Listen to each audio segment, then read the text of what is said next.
Então, olha só, pessoal. Aula passada, nós vimos as 4 grandes características sobre os sistemas jurídicos. Nós vimos que eles são sistemas normativos, ou seja, eles prescrevem como a gente deve se comportar, eles estipulam obrigações, eles estipulam formas de conduta. Além disso, eles são sistemas coercitivos, ou seja, eles impõem consequências no caso de descumprimento daquelas ordens. Terceiro, e é talvez a mais importante de todas, eles são sistemas, o sistema jurídico, né? Os sistemas jurídicos são sistemas institucionalizados. O que é que significa dizer que são institucionalizados? Significa dizer que são sistemas baseados em instituições formalmente reconhecidas, instituições organizadas, que têm como papel a aplicação da sanção. E a gente conversou até que isso tem relação com ciência política, que o Estado ele tem um monopólio da força e o Estado ele possui instituições responsáveis por aplicar a força aos indivíduos. Então, quem?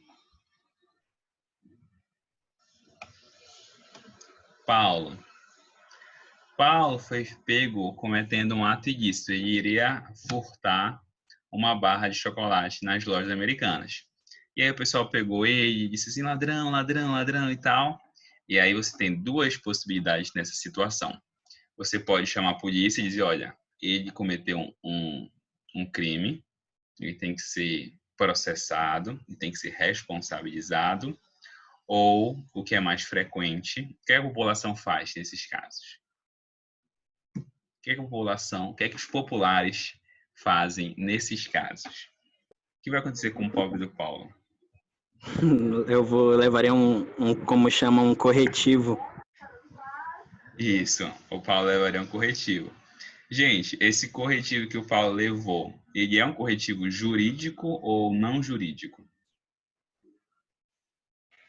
Não jurídico. Por que não, Paulo? Porque não foi, uma decisão tomada de forma institucional. Isso. Por Denúncia, não órgãos teve... do Estado. Por órgãos do Estado. Essa é a palavrinha-chave.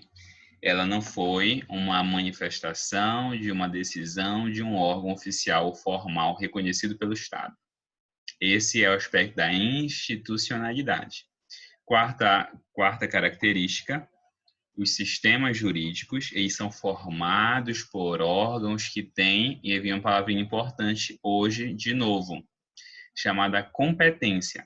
Órgãos que têm competência para realizar aquilo. Então, alguns órgãos têm competência, outros não têm competência para fazer certa coisa. Aí vem a pergunta, todo órgão do Estado é competente para aplicar o direito? Não. Alguns são competentes para aplicar algo, outros são competentes para fazer outra coisa e assim vai. Então, por exemplo, talvez esse exemplo seja interessante. Outra pessoa vai cometer um crime aqui. Quem é que... Não, Matheus é anjo de Dali. Matheus não comete crimes. Judite. Judite vai cometer um crime. Gente, aí tá, a Judite foi vista cometendo que crime? Que crime você cometeria, Judite? Não, você não vai dizer, porque você não comete crimes. Judite foi pega cometendo estelionato, tá bom? Ela montou um esquema de pirâmide. Já ouviram falar de esquema de pirâmide?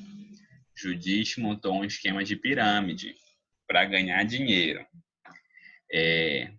E aí um juiz participou do esquema de pirâmide e perdeu dinheiro. E ele sabe como funciona tudo, ele viu a Judite organizando tudo, ele viu ela fazendo tudo.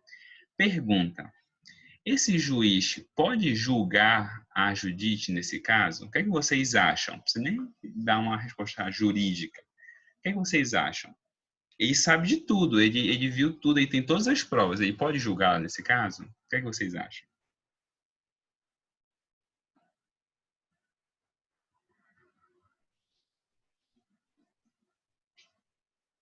Pode ou não pode? Gente, não pode. Por que não pode?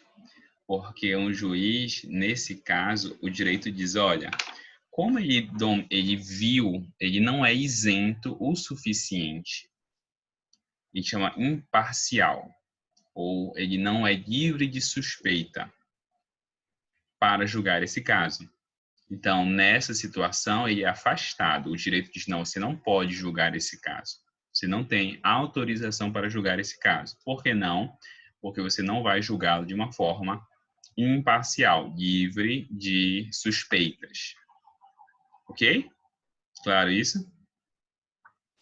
De novo, isso aqui é só para recapitular a aula passada, tá? Bora começar a aula de hoje, então, propriamente dita. Gente, nós vamos analisar algumas características das normas jurídicas para que elas possam, então, fazer parte desse sistema jurídico. O que é que uma norma jurídica tem que ter? Bem, por que isso é importante? Para a gente conversar sobre a obrigatoriedade das normas. O sistema jurídico não é um sistema obrigatório? É um sistema obrigatório. Ele é um sistema... Aqui. Tá aparecendo a apresentação agora, né? Tá.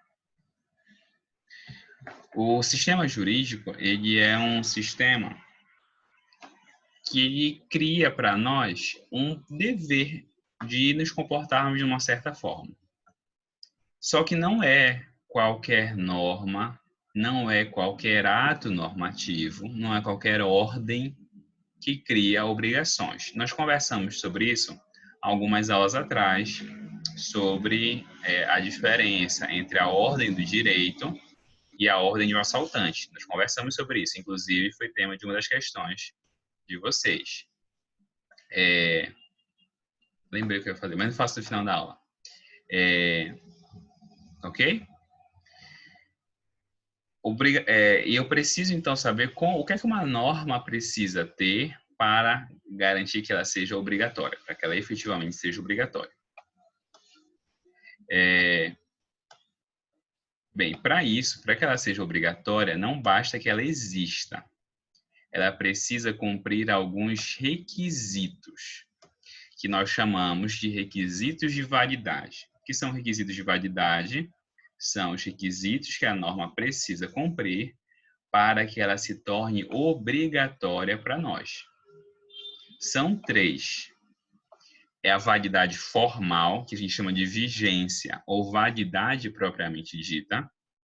Então, uma norma, ela vai existir, mas ela tem que existir de uma certa forma. A gente chama isso de vigência ou de validade formal. Segundo, ela tem que ter validade social, que a gente chama de eficácia ou efetividade. E terceiro lugar, tem que ter validade ética, tem que ter um fundamento. Bora analisar um de cada vez, tá? Mas para que uma norma seja obrigatória, ela precisa conjugar esses 3 elementos. Bem, primeiro, gente, a validade formal, vigência ou validade propriamente dita. Gente, para que uma norma exista, ela tem que ser feita por um órgão competente. Gente, o que é competência? E aqui vem uma palavrinha que eu acho que até comentei com vocês já, né? Não se deixe induzir a erro. Competente no direito não quer dizer alguém inteligente. Não é isso. Quer dizer alguém que tem poder para fazer aquilo. Então, quando você diz juridicamente assim, fulano de tal é um juiz incompetente. Então, o juiz da, sei lá, 5ª Vara de Fazenda é um juiz incompetente. Você não está dizendo que ele é um juiz burro ou que ele é um juiz, sei lá, preguiçoso ou algo do tipo. Não, você está dizendo que ele não tem poder para fazer aquilo. O que é, então, um órgão competente? É um órgão que tem poder para fazer aquilo. Onde é que diz quem tem poder para fazer o quê? Na Constituição. A Constituição traz normas que dizem o que pode ser feito por quem. Então, exemplo,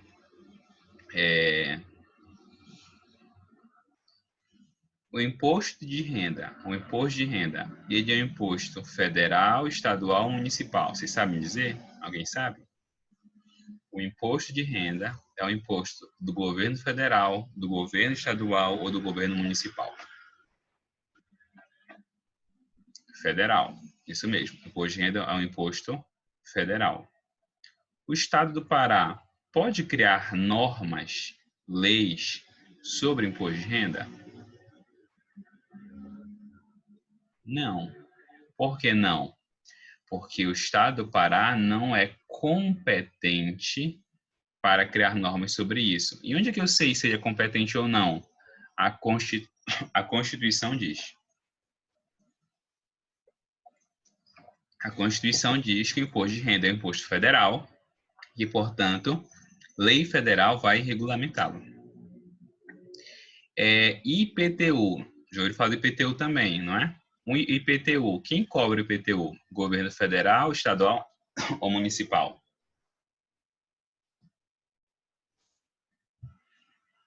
Alguém sabe? IPTU é imposto sobre a sua casa. É sobre a propriedade urbana.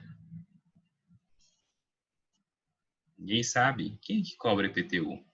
Quem que manda o boleto para mim? Município. Município. É um município. A gente chama de prefeitura, né? Mas é um município. O município cobra o IPTU. O Estado do Pará pode editar uma lei para regulamentar o IPTU? Não, porque a Constituição diz que IPTU é competência.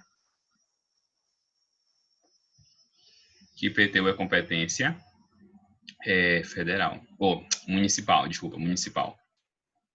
Vocês estão entendendo o que é competência? Competência é quem pode fazer o quê? Se um outro órgão fizer aquilo que ele não pode, essa é uma norma jurídica válida ou inválida? Inválida. Perfeito. Ela é uma norma inválida. Tá. Quais são os requisitos para que ela seja válida, gente? Para que haja uma norma válida? São 3. 1. Aquele órgão tem que ser legítimo. O que é um órgão legítimo? É um órgão previsto em lei. Então, por exemplo, eu sou, deixa eu pensar aqui. Eu sou vereador de Belém? O que é que vocês me dizem? Eu posso participar de uma sessão da Câmara de Vereadores? Pior que não dá nem para responder isso, né? Porque a gente não conhece nenhum vereador de Belém. Outro dia eu fui olhar no site, gente, eu não conhecia nenhum. Eu não conhecia nenhum vereador de Belém. Eu conhecia o presidente da Câmara porque ele sempre faz umas coisas das quais eu discordo. Então, acabou ouvindo falar dele, mas o resto, totalmente desconhecido, sabe? Pessoas aleatórias. Mas eu não sou vereador de Belém. Então, eu faço parte legitimamente desse órgão? Não, não faço. Se a gente se reunisse aqui e tomasse uma decisão, essa decisão seria válida? Não. Por que não? Porque nós não somos um órgão legítimo. A Câmara de Vereadores é um órgão legítimo? Sim. A Câmara de Vereadores é um órgão legítimo. O prefeito é um órgão legítimo. Assembleia Legislativa, Congresso Nacional, Judiciário. Tá bom? Eles têm amparo em lei. Claro isso?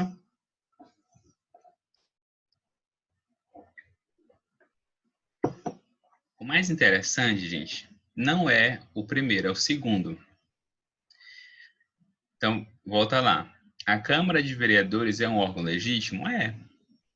Ela existe com base na lei. Só que ela pode dispor, de novo, ela pode fazer uma lei sobre imposto de renda, dizendo, olha, quem mora em Belém vai ter desconto de 20% do imposto de renda. Não. Por que não? Porque apesar de ser um órgão legítimo, ela não tem competência nesta matéria. Esta matéria, segundo a Constituição, é de outra pessoa, é de outro ente. Olha só, deixa eu testar esse negócio aqui, será que funciona?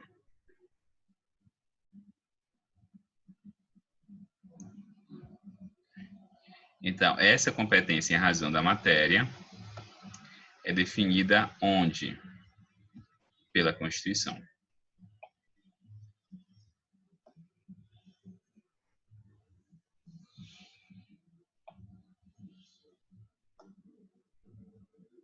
Ok? Quer dizer, tudo isso, mas principalmente esse segundo item. Terceiro elemento, gente, o procedimento. O procedimento tem que ser feito conforme a lei. Como assim conforme a lei? Imagina, então, eu vou tentar pegar um exemplo mais simples para vocês.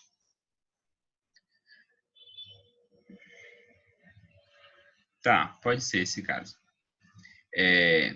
Para aprovar uma emenda à Constituição, eu preciso de 3/5 dos votos. Então, fazer até mais simples. São 500 e poucos deputados? São 500. Imagine que sejam 500 deputados.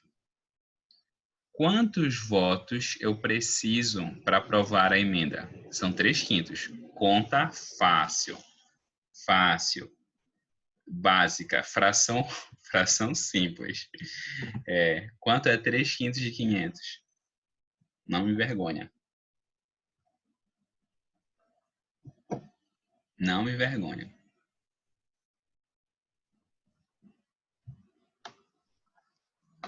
Vocês não sabem, gente, que absurdo.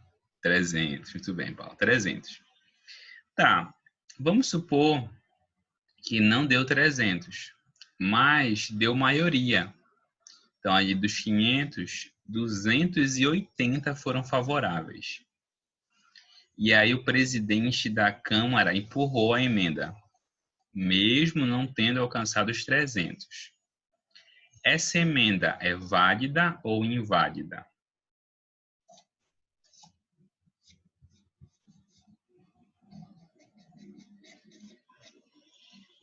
O que é que vocês me dizem?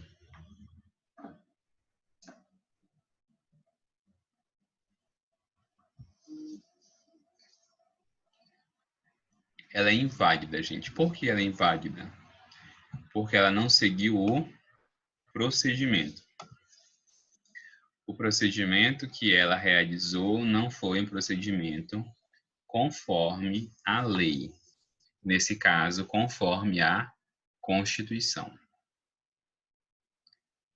Professor, como é que a gente vai aprender isso? Ao longo do curso. Ao longo do curso, vocês vão aprendendo quais são esses requisitos de validade, principalmente em Direito Constitucional 3. Em Direito Constitucional 3, vocês vão ver vários requisitos de validade para uma norma poder produzir efeitos, tá bom? Por enquanto, eu só quero que vocês saibam, para uma norma jurídica ser válida, ela precisa ser feita por um órgão legítimo que tenha competência naquela matéria e que faça a norma por meio do procedimento certo. Claro isso? Gente, o nome disso é plano normativo. É o plano da norma. Estou analisando ela sozinha. Estou analisando ela em comparação com outras normas. Estou vendo se ela cumpriu os requisitos que a lei impõe. Ok? Perfeito. Só que esse é o único plano? Não. Além desse plano, eu tenho o plano da eficácia.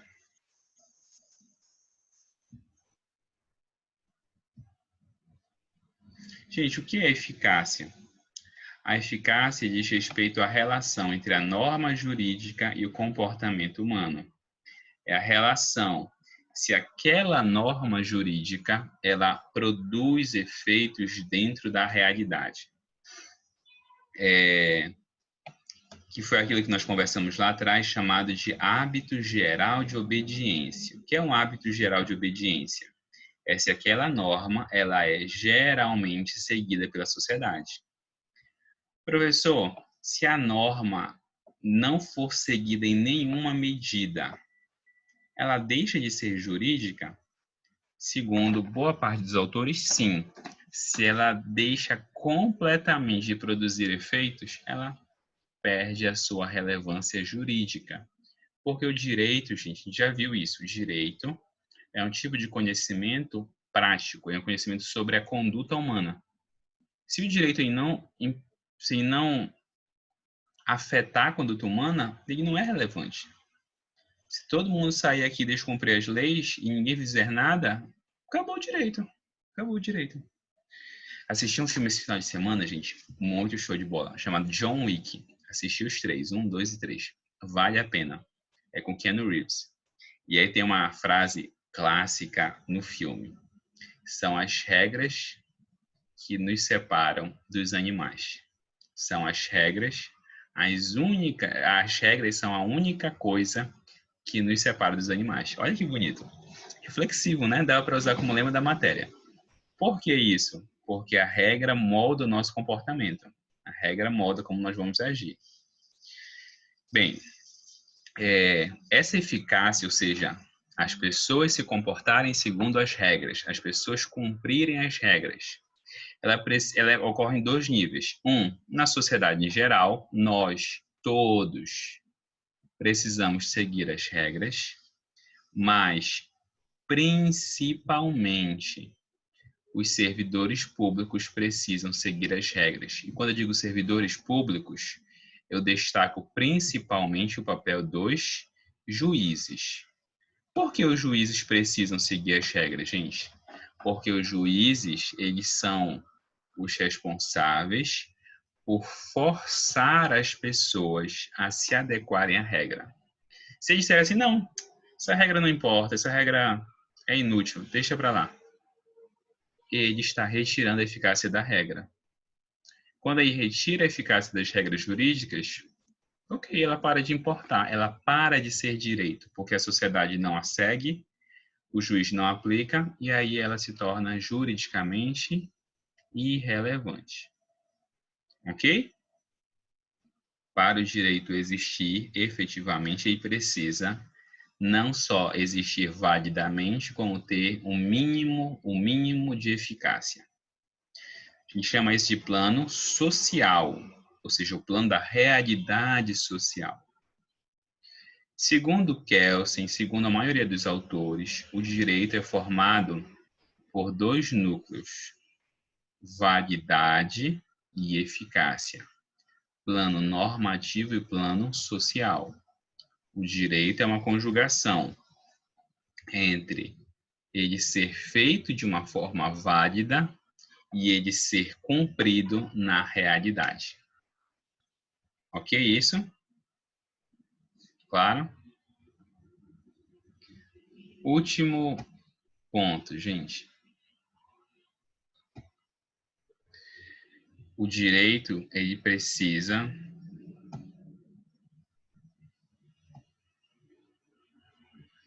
de uma finalidade, o direito precisa de validade ética ou de um fundamento. Por que isso? Porque essa finalidade valorativa, essa finalidade ética que legitima a vigência e a eficácia da norma jurídica. A razão, a ratio iuris é a razão que justifica o direito. A razão que justifica o direito está associada a uma ideia de justiça.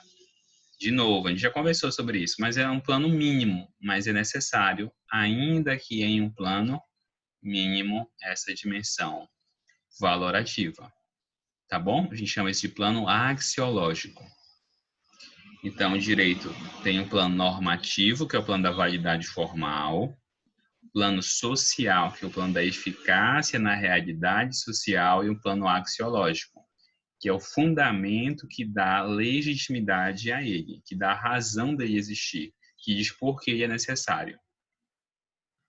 Esse conjunto, esses três elementos, vai dar o contorno da obrigatoriedade jurídica. Os três juntos definem a obrigatoriedade jurídica.